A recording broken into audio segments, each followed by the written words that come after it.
Assalamualaikum warahmatullahi wabarakatuh. Sesuai janji Mimin, jam 8 malam ini kita akan melanjutkan cerita dari Bai Xiaojun. Dan selamat datang di Hiyuyin Channel. Tanpa basa-basi lagi, yuk langsung gaspol. Bai Hao sangat tersentuh, dan bibirnya bergerak seolah-olah dia ingin mengatakan sesuatu, tetapi tidak bisa menemukan kata-kata. Tapi kemudian Bai Xiaochun menatapnya dengan rasa ingin tahu, dan mengajukan pertanyaan yang tidak bisa dia tahan lagi. Hei, rencana dengan proklamasi Universal Grace bekerja dengan sangat baik. Aku sudah bertanya-tanya sejak kamu datang dengan itu, apakah inspirasimu adalah anak haram dari klan Bai? Bai Hao sangat terkejut. Tuannya benar-benar sangat berubah. Dalam satu saat dia mendominasi dan heroik, dan kemudian, dia beralih untuk mengajukan pertanyaan yang memalukan. Setelah melihat betapa penasaran tuannya, Bai Hao ragu-ragu sejenak lalu mengangguk.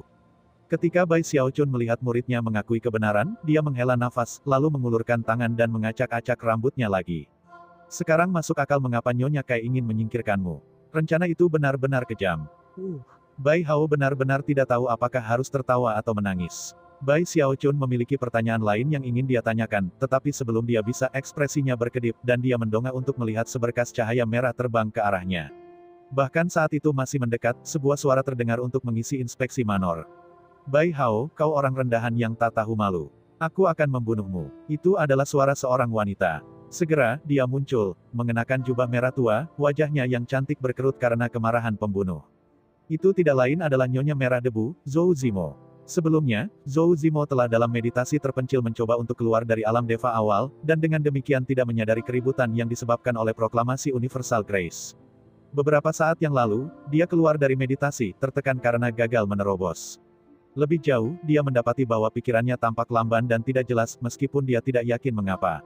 Mengaitkannya dengan reaksi gagal dalam terobosannya, dia memutuskan untuk tidak khawatir tentang masalah ini. Saat itulah dia mendengar tentang proklamasi Universal Grace, dan langsung meledak dalam kemarahan.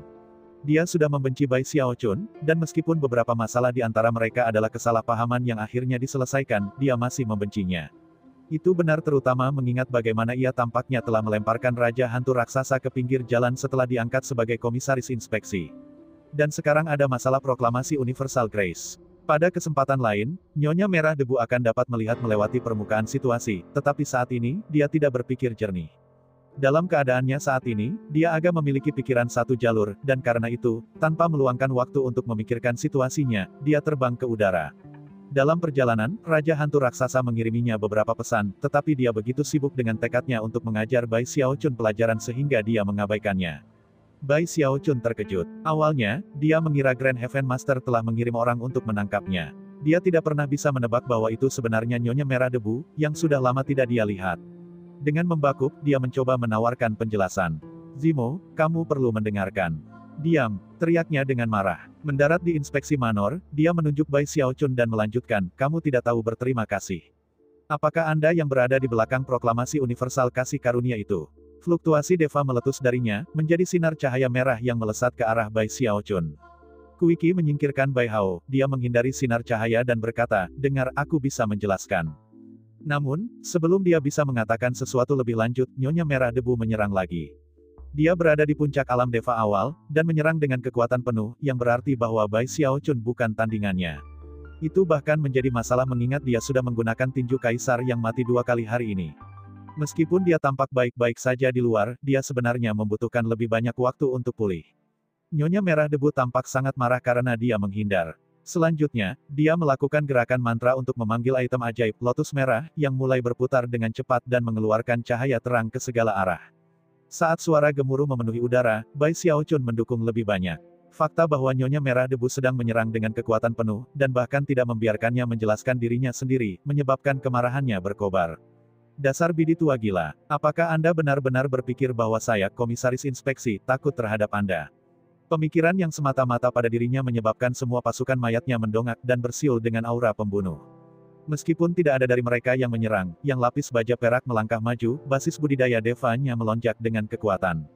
Sesaat kemudian, pasukan mayat hitam lapis baja kuaso Deva Realem juga melangkah maju. Kedua prajurit mayat itu mulai bertarung dengan Nyonya Merah Debu, yang menggunakan lotus merahnya untuk perlahan mendorong mereka kembali. Namun, reaksi nyata dari terobosannya yang gagal tampak semakin buruk, dan kepalanya tiba-tiba mulai berenang. Mendengus dingin, dia merenungkan fakta bahwa dia tidak bisa benar-benar membunuh Bai Hao terkutuk. Namun, dia benar-benar seorang penjahat yang tak tahu terima kasih dan seorang pria yang tidak tahu berterima kasih yang sepenuhnya pantas dipukuli. Mempertimbangkan betapa luar biasanya kedua pasukan mayat ini, dia akhirnya mundur dan bahkan berbalik untuk pergi. Namun, Bai Xiaochun tidak mau membiarkan semuanya jatuh begitu saja. Aktifkan formasi. Segel wanita itu di tempatnya. Seketika, 9 mayat-mayat setengah dewa terbang ke tempat terbuka untuk mengelilingi Nyonya Merah Debu. Sisa dari 5.000 juga bergabung, menciptakan segel besar seperti jaring yang membuat Nyonya Merah Debu tidak mungkin untuk melarikan diri. Ekspresi yang tidak sedap dipandang dapat terlihat pada wajah Nyonya Merah Debu ketika dia menyadari bahwa dia terjebak. Pada saat yang sama, kebenciannya pada Bai Xiaochun semakin kuat. Memanggil kekuatan lotus merahnya, dia berhasil menembus celah ke dalam barisan pasukan mayat, namun saat dia melakukannya, reaksi dari terobosannya yang gagal memburuk. Perasaan surgawi tampaknya tidak mampu mengimbangi keinginannya untuk bertarung, yang juga menyebabkan lotus merahnya tertinggal. Pada kesempatan lain, bahkan itu tidak akan menjadi masalah besar. Tapi dia menghadapi dua pasukan mayat yang paling kuat, dan mereka segera mendeteksi kelemahannya. Mereka menekan serangan itu, dan ledakan terdengar ketika wajah Nyonya Merah Debu kehabisan darah. Pada titik ini, tidak masalah seberapa kacau pikirannya, dia menyadari bahwa dia bertindak ceroboh. Dia pasti tidak seharusnya datang mencari masalah bagi Bai Xiaochun setelah gagal pada terobosan, dan masih menderita serangan balasan karena itu. Selain itu, dia tidak tahu bahwa pasukan mayat Bai Xiaochun berada di tingkat ini. Sebelumnya, ia telah memerintahkan 3.000, tetapi sekarang ia memiliki 5.000. Ditambah lagi, yang berlapis perak sudah sepenuhnya berada di tingkat dewa. Terlalu banyak hal terjadi ketika saya berada dalam meditasi terpencil. Dia berpikir, mengerutkan kening. Dia mulai mundur, sebuah ekspresi yang tidak sedap dipandang di wajahnya, tetapi ketika dia melakukannya, jaring yang dibuat oleh 5.000 pasukan mayat itu mengeras di sekitarnya. Saat itulah Bai Xiaochun melihat kesempatannya untuk mengambil tindakan. Melompat ke depan, dia mengepalkan tangan kanannya menjadi kepalan dan melepaskan serangan kepalan ke arahnya. "Kau tidak kemana-mana," teriaknya. Dua pasukan mayat paling kuat menyerang, didukung oleh sisa 5.000 orang. Nyonya Merah Debu benar-benar terjebak, tidak mampu membebaskan diri, dan bahkan basis budidayanya sedang disegel. Tidak berhenti bahkan untuk sesaat, Bai Xiaochun mengulurkan tangan, meraih lengannya, dan menariknya ke bawah ke tanah. Keduanya jatuh, dan secara kebetulan, dia mendarat di punggungnya, dengan dia di atas. Segera, dia bisa merasakan lekuk lembutnya, yang langsung menyalakan api di dalam dirinya. Tanpa memikirkannya, dia menatap bibirnya yang cantik dan menggoda. "Beraninya kau, Bai Hao!" teriaknya, hatinya meledak dengan penyesalan dan alarm saat dia mulai berjuang melawannya. Namun, basis budidayanya disegel, efek yang akan bertahan setidaknya untuk waktu yang diperlukan setengah dupa untuk membakar. Semakin dia berjuang, semakin banyak tubuh Bai Xiaochun tergelitik menanggapi apa yang dia rasakan. Dia bahkan mengambil napas dalam-dalam beberapa saat dia kagum pada betapa menariknya dia. Namun, secara eksternal, dia menempatkan ekspresi paling keras ke wajahnya dan memelototinya. "Jangan pernah berpikir untuk mencoba merayuku. Kamu," teriaknya dengan marah, wajahnya merah padam dan matanya menyala-nyala seperti api. Namun, dia juga bisa melihat bagaimana perjuangannya mempengaruhi penculiknya, jadi dia berhenti bergerak. "Kamu berjalan tepat ke dalam perangkap ini, Zhou Zimo," katanya dengan kasar. "Berbuat curang. Jangan bilang kamu benar-benar ingin masuk ke tempat tidurku. Diam, brengsek tak tahu malu. Kamu tidak tahu berterima kasih. Kamu penjahat. Beraninya kau memperlakukanku seperti ini setelah ayahku merawatmu dengan baik." Bai Xiaochun mengerutkan kening, memeriksanya untuk mencoba menentukan apakah ini hanya tindakan. Dari apa yang dia ingat, Nyonya Merah Debu biasanya tidak bersikap seperti ini. Bagaimana dia bisa benar-benar bingung dengan situasi dengan proklamasi Universal Grace? Tidak dapat menahan, dia mengulurkan tangan dan meletakkan tangannya di dahinya. "Tidak demam. Apakah kamu baru saja menjadi bodoh?" Tiba-tiba matanya menyala. "Tunggu, apakah itu Raja Hantu Raksasa sebenarnya punya anak lain di dunia?" "Oh." Dia mendecakkan lidahnya dengan tidak setuju. "Kau bukan satu-satunya. Tidak mungkin. Berapa banyak rahasia yang dimiliki orang tua itu?" Semakin dia memikirkannya, semakin masuk akal. "Diam, aku satu-satunya anak perempuan ayahku." Dia akan terus mengutuknya, ketika tiba-tiba, rahangnya jatuh saat dia menyadari kebenaran dari semua itu. Apakah ini semacam lelucon?" tanyanya. "Jika kamu satu-satunya, maka kamu tidak bisa dengan serius mengharapkan aku untuk percaya bahwa kamu tidak menyadari bahwa Giant Ghost King adalah orang yang paling tidak terpengaruh oleh rencanaku." 3 raja lainnya semuanya memiliki banyak anak, dan sekarang mereka akan dilemahkan. Ketika saatnya tiba, keluarga kami dapat dengan mudah mengambilnya. Dengan itu, Bai Xiaochun berkedip beberapa kali. Dia sengaja menggunakan kata-kata keluarga kami, sebagai cara untuk menguji segalanya. Jika wanita ini akan datang dan berpura-pura bodoh, maka dia setidaknya harus ikut bermain. Tutup mulutmu. Apa maksudmu keluarga kami? Ini keluargaku. Saat dia menatapnya dengan marah, flusinya semakin dalam. Meskipun pikirannya kacau, dia masih merasakan penghinaan dan kemarahan muncul di dalam dirinya. Pertama-tama, dia saat ini disematkan oleh Bai Xiaochun, dan sangat tidak senang disentuh sedemikian rupa. Kedua, dia menyadari bahwa sesuatu yang aneh sedang terjadi. Pemikirannya terlalu kabur. Selain itu, jika dia fokus pada suatu masalah, sepertinya dia akan langsung membuat keputusan tentang hal itu dan tetap berpegang teguh pada keputusan itu, apapun yang terjadi. Bagaimana ini bisa terjadi? Ini bukan situasi yang rumit. Kenapa saya tidak mengerti apa yang sedang terjadi? Nyonya Merah Debu benar-benar mulai merasa curiga. Selama bertahun-tahun berkultivasi, dia belum pernah mengalami hal seperti ini sebelumnya. Tiba-tiba, dia teringat kembali pada teknik ayahnya, Raja Hantu Raksasa telah mendorongnya untuk berkultivasi. Namun, hanya memikirkan teknik itu tiba-tiba menyebabkan pikirannya menjadi lebih suram, dan hatinya terasa lebih keras kepala. Itu pasti ayah. Dia berpikir, menggertakkan giginya. Sementara itu, Bai Xiaochun menatap matanya yang seperti phoenix, dan tiba-tiba merasakan jantungnya meremas seakan ada tangan mungil yang meraihnya. Dia menelan ludah, berpikir tentang bagaimana tubuh Nyonya Merah Debu tidak buruk sama sekali. Selain itu, pipinya memerah ketika dia marah membuatnya lebih menarik dari biasanya. Nyonya Merah Debu pada dasarnya cantik, dan melihatnya bingung dan tidak sopan hanya menambah keindahan itu. Tiba-tiba, jantungnya mulai berdetak kencang. Ada sesuatu yang berbeda tentang Nyonya Merah Debu. Hou Xiaomei cenderung melotot, dan Song Junwan lembut di luar tetapi dipenuhi duri berbahaya. Tetapi Nyonya Merah Debu seperti ular yang indah yang hanya ingin Anda jangkau dan sentuh untuk melihat apa yang akan terjadi. Dia lebih fiksen daripada Junwan. Pikirnya, sedikit terengah-engah. Dia segera mencoba mengendalikan dirinya, tetapi sulit mengingat dia berbaring di atasnya. Selain itu, meskipun dia tidak berjuang sekuat sebelumnya, dia masih bergerak di sana-sini dengan cara yang menyebabkan detak jantungnya meningkat saat ini. Ai, sihir iblis yang kuat. Ya, terserahlah. Aku, Bai Xiaochun, tidak bisa membiarkan patriark klan Miao mengalahkanku karena rela berkorban. Kurasa aku hanya perlu menempatkan iblis wanita ini di tempatnya. Jantung berdenyut dengan niat lurus, dia meletakkan tangan kanannya ke dadanya, tepat di bawah tulang selangka dan mendorong ke bawah. Sudah waktunya untuk ditempatkan iblis perempuan. Dia berteriak dengan benar. Fakta bahwa Bai Xiaochun mendorong tangannya ke dadanya pada awalnya menyebabkan rahang Nyonya Merah Debu jatuh. Lalu dia berteriak, lepaskan tanganmu. Jadi, iblis perempuan itu berani melawan. Katanya dengan muram. Baik, luar biasa. Perhatikan dan lihat bagaimana saya menempatkan Anda di tempat Anda. Demi kebenaran, ia kemudian meletakkan tangannya yang lain ke dadanya dan mendorong ke bawah. Apakah Anda memiliki harapan kematian, Bai Hao? Teriaknya, kemarahannya membakar ke ketinggian yang tidak bisa dipahami. Pasukan mayat berdiri di sekitar mereka, tidak ada ekspresi di wajah mereka sama sekali ketika mereka menyaksikan pria dan wanita yang berjuang yang telah mereka dikelilingi. Itu adalah pemandangan yang mempesona, jika ada pejalan kaki acak yang kebetulan melirik tanpa memahami situasinya, akan tampak seperti. Namun, pemandangan yang memesona itu tidak berlangsung lama. Mungkin itu karena Nyonya Merah Debu sedang kesal dengan cara yang belum pernah dia lakukan sebelumnya, atau mungkin karena alasan lain. Dalam kedua kasus itu, pemeteraian yang telah ditempatkan padanya tiba-tiba hancur. Ketika basis kultivasinya meletus dengan kekuatan, Bai Xiaochun segera melompat darinya dan mundur. Sedangkan untuk Nyonya Merah Debu, matanya bersinar dengan cahaya dingin ketika dia menerjang ke depan untuk mencoba meraihnya. Suara ledakan yang menggelegar memenuhi udara, serta angin yang menjerit. Bai Xiaochun menjerit saat dia melarikan diri, dan Nyonya Merah Debu mengejarnya, rambutnya terbang di sekitar dengan gila, dan wajahnya ditutupi dengan tampilan yang membunuh.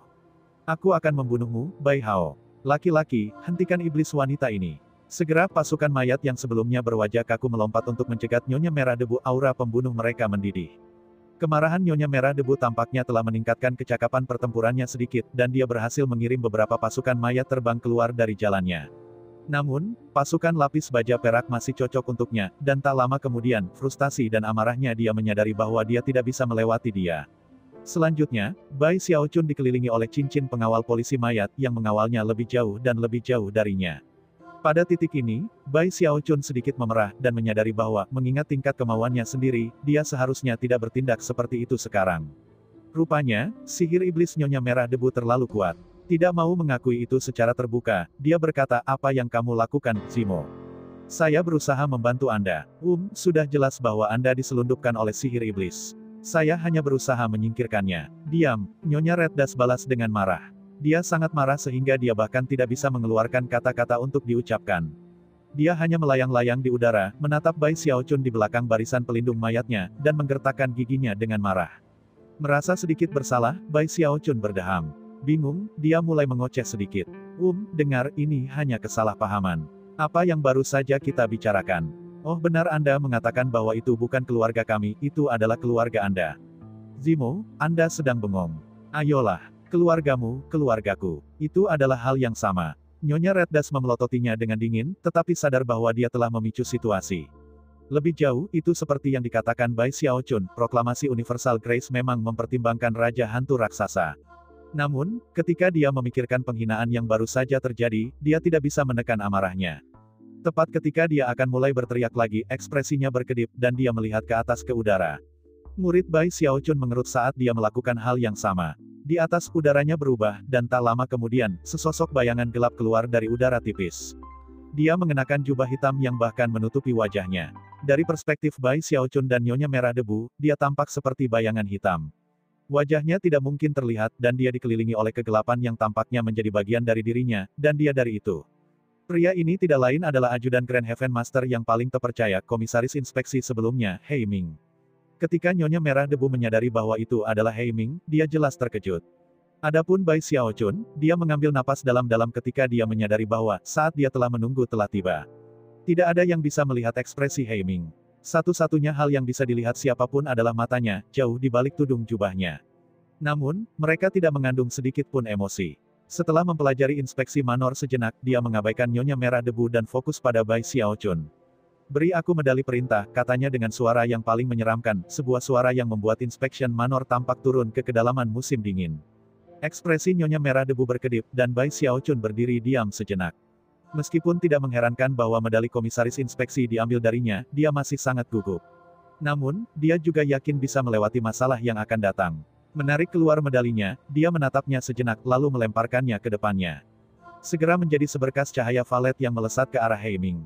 Hei Ming menangkap medali perintah dan menyimpannya. Kemudian dia berbicara lagi dengan suara seramnya. Ikut aku, Bai Hao. Grand Heaven Master sedang menunggu penjelasan.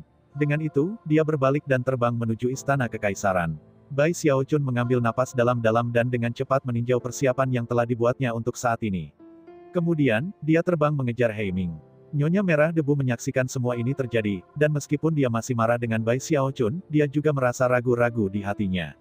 Setelah mereka pergi, dia mengeluarkan slip giok transmisi.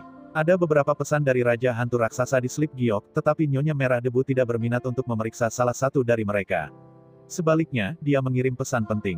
Ayah, Hei Ming mengambil medali komisaris inspeksi Bai Hao. Lalu dia membawanya pergi. Kembali di Giant Ghost City, Giant Ghost King duduk di sana dengan cemas. Menurut rencana awalnya, dia seharusnya mencuci otak Nyonya Merah Debu sedikit setelah dia keluar dari meditasi terpencil. Sebaliknya, dia menuju ke Bai Xiaochun dengan niat membunuh. Dia telah mengirim beberapa pesan mendesak padanya, tetapi dia benar-benar fokus pada keinginannya sendiri, dan telah mengabaikannya. Raja Hantu Raksasa dibiarkan tanpa pilihan selain tersenyum dengan masam dan mendesah. Tapi kemudian, dia mendapat pesan kembali, dan setelah melihatnya, matanya mulai bersinar terang. Bai Hao bukan tipe orang yang membuat keputusan dengan terburu-buru. Aku ingin tahu senjata rahasia apa yang dia miliki di lengan bajunya. Saat Raja Hantu Raksasa duduk di sana dalam keheningan, Bai Xiaochun mengikuti Hei Ming menuju istana kekaisaran, berusaha sebisa mungkin untuk terlihat tenang dan tenang.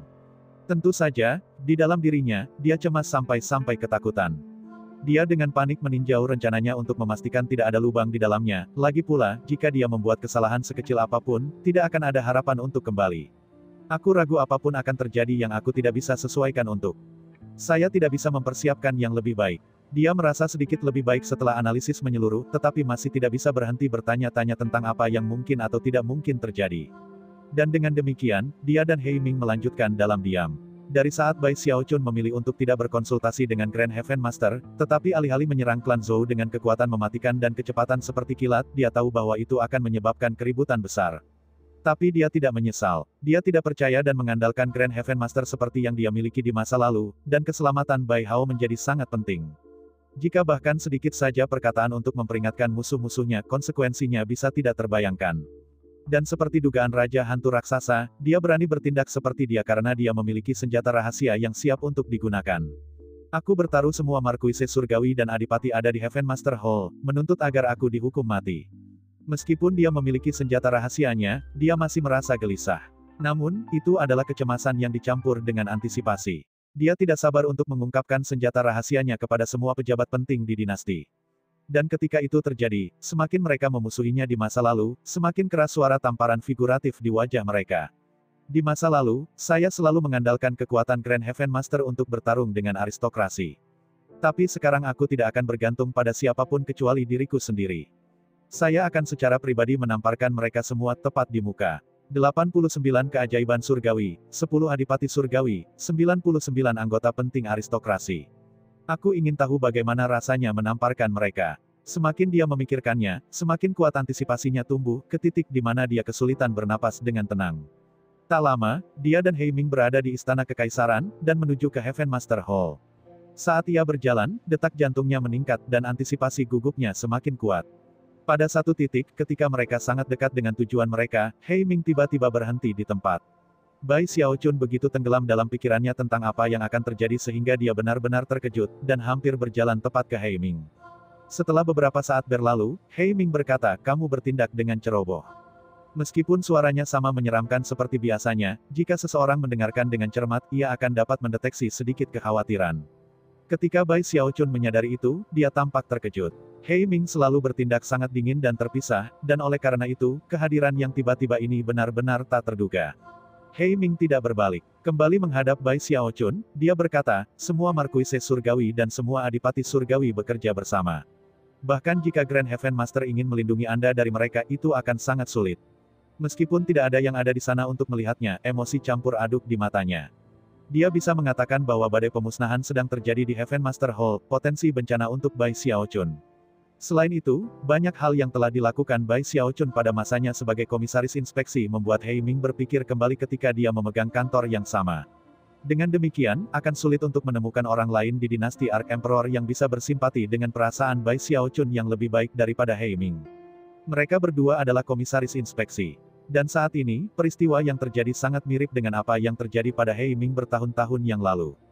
Perbedaan utama adalah bahwa He Ming memiliki hubungan pribadi yang sangat dekat dengan Grand Heaven Master, dan karenanya telah dilindungi. Dia telah lolos dari kematian dalam situasi itu, dan telah menempel seperti bayangan kepada Grand Heaven Master sejak saat itu. Yang paling penting, dia sebenarnya tidak melakukan kejahatan seserius membunuh Markis Surgawi. Jadi dalam banyak hal, situasi Bai Xiaochun berbeda. Satu-satunya harapanmu adalah Grand Heaven Master. Bai Hao, Anda harus hati-hati. Sambil mendesah, dia melanjutkan. Bai Xiaochun menatap He Ming saat dia berjalan pergi, dan tergerak. Dia selalu menganggap He Ming bersikap dingin dan jauh, tetapi sekarang, ketika Bai Xiaochun menghadapi musibah yang akan segera terjadi, fakta bahwa dia telah menawarkan kata-kata menghibur menghangatkan hatinya. Dia mengintip dengan ama di punggung He Ming sejenak, lalu mengangguk pelan dan melanjutkan, ke Heaven Master Hall. Tidak terdengar suara dari pintu aula yang tertutup. Namun, begitu dia mendekat, dia bisa merasakan bahwa aura yang rumit dan keras berdenyut di dalam. He Ming menghilang menjadi apa-apa, dan Bai Xiaochun berdiri di sana menunggu. Beberapa saat berlalu, sebuah suara menggema keluar dari dalam. "Masuk, Bai Hao." Bai Xiaochun menggigil dan menarik napas panjang, dalam. Dia tahu bahwa pertunjukan itu akan segera dimulai, yang membuatnya gugup, tetapi pada saat yang sama, lebih bersemangat. "Apa yang harus aku takuti? Senjata rahasiaku sangat mengagumkan sehingga aku bisa menamparkan Adipati dan Markuise itu hingga terlihat sama jeleknya dengan babi. Mereka hanya menunggu di dalam untukku memukuli mereka kan? Jika mereka tidak takut, lalu untuk apa aku takut? Hek, itu akan memalukan untuk tidak memukul mereka mengingat mereka menjulurkan wajah mereka tepat di depan saya dan hanya menunggu." Petik 2. Sambil menggertakkan giginya, dia melangkah maju dan membuka pintu. Segera, lebih dari 100 tatapan terkunci padanya. Pandangan terlemah dari mereka adalah milik setengah dewa, dan yang terkuat adalah milik dewa. Semua aristokrasi dari dinasti Ark Emperor, semua ahli yang paling kuat, berkumpul di sini, tatapan mereka menyatu untuk menciptakan tekanan yang dapat mengguncang semua ciptaan. Bahkan dengan senjata rahasianya, Bai Xiaochun tidak bisa tidak kehilangan keberaniannya berkat semua tatapan itu. Grand Heaven Master duduk di singgasana Heaven Master di kepala aula, wajahnya tampak muram. 10 adipati surgawi berdiri di bawahnya, ekspresi mereka sedingin es. Kemudian datang 89 keajaiban surgawi, mereka sekarang semua markuisis surgawi yang tersisa di Ark Emperor City, dan mereka semua menatap Bai Xiaochun dengan dingin. Beberapa memiliki senyum dingin, ada yang menyeringai, dan yang lainnya dipenuhi dengan niat membunuh murni. Jantung Bai Xiaochun berdebar kencang, dan keringat mulai muncul di dahinya. Untuk pertama kalinya dalam hidupnya, dia mendapati dirinya pada posisi yang tidak menguntungkan dalam kontes menatap. Tetapi hanya ada sedikit yang bisa dilakukannya. Lagi pula, dia sendirian menghadapi lebih dari 100 orang. Benar-benar pengganggu yang tak tahu malu. Pikirnya, menggigil dalam hati. Namun, dia tidak bisa membiarkan mereka mengalahkan arwahnya bahkan sebelum dia berjalan melewati pintu. Sambil menggertakkan giginya, dia melihat-lihat kerumunan sampai dia menemukan Zhao Xiongling menatapnya dengan kejam. Tidak masalah berapa banyak yang mereka miliki di pihak mereka. Pikirnya, Lord Bai setidaknya bisa mengalahkan salah satu dari mereka. Jangan menyerah. Dengan itu, dia kembali menatap Zhao Xiongling dengan mantap. Zhao Xiongling jelas terkejut, dan tidak bisa tidak memikirkan gesekan yang telah terjadi di antara mereka berdua. Tiba-tiba, dia merasa gelisah. Dengan semua orang ini menatapnya, pikirnya, mengapa dia harus menempel padaku? Apa yang dia lakukan? Dia segera marah. Sayangnya baginya, bagaimanapun, dia jelas tidak terampil dalam menatap kontes seperti Bai Xiaochun. Tatapan Bai Xiaochun tampak seperti dipenuhi dengan cahaya pedang dan proyeksi pedang, badai angin darah dan pembantaian, sejenis kegilaan yang tampaknya rela mati berkelahi dengan musuh. Zhao Xiongling terguncang, dan hanya bisa berasumsi bahwa dalam menghadapi kematian, anjing gila ini entah bagaimana akan mencoba membunuhnya saat ia keluar. Lalu dia memikirkan semua hal luar biasa yang telah dicapai Bai Xiaochun sejauh ini, dan bagaimana, meskipun dihadapkan dengan begitu banyak musuh di satu tempat, dia masih bertindak seperti ini. Itu sendiri sangat menceritakan. Tak lama, Zhao Xiongling benar-benar yakin akan teorinya sebelumnya, dan mempertimbangkan betapa berbahayanya hal itu baginya, dia akhirnya hanya memalingkan muka. Melihat bahwa Zhao Xiongling tidak berani menatapnya menyebabkan semangat Bai Xiaochun melambung. Kamu pikir kamu bisa mengajakku? Pikirnya, pengecut berperut kuning. Merasa sangat mengesankan, dia melangkah ke Heaven Master Hall, menggenggam tangan dan membungkuk kepada Grand Heaven Master. Hamba rendah hatimu Bai Hao menawarkan salam, Grand Heaven Master. Itulah akhir dari cerita Bai Xiaochun part 92. Untuk malam ini, Mimin upload sampai 92. Untuk part selanjutnya akan dilanjutkan esok hari. Selamat beristirahat dan sampai jumpa di besok.